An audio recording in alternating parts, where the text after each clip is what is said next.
celengkeung ibu-ibu teh nyarios atuh Pak Haji cenah lamun didaftarkeun mangke kenging bantuan. Baru biasanya orang mah hejo kana bantuan teh.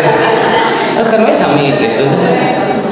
Ari moal menang bantuan mah jangan naon didaftarkeun. Da geus pasieun hate ibu bawa kalaya. Kan saacan ditanyakeun dibejaan heula waktu teh gitu. Da urang mah umum ya. Terus ilahar aya bantuan jeung segala rupa. Tah ibu simpel sadar nama. Pan urang oge pannya ku RT ku RW. Ece ibi nyuhunkeun fotokopi KTP atau kartu keluarga bantuan naon deui Pak RT cenah. Yo hejo we kana bantuan teh. Maksudna diangkeun teh resmi ieu urang kalah kumaha ge Bu cicing di nya cali hirup kumuh di negeri urang di negara urang anu kaloroskan di negara teh aya aturan tersendiri. Rehing nalika kagiatan naon wae ge eta terdaftar. Utamina sapertos majelis taklim.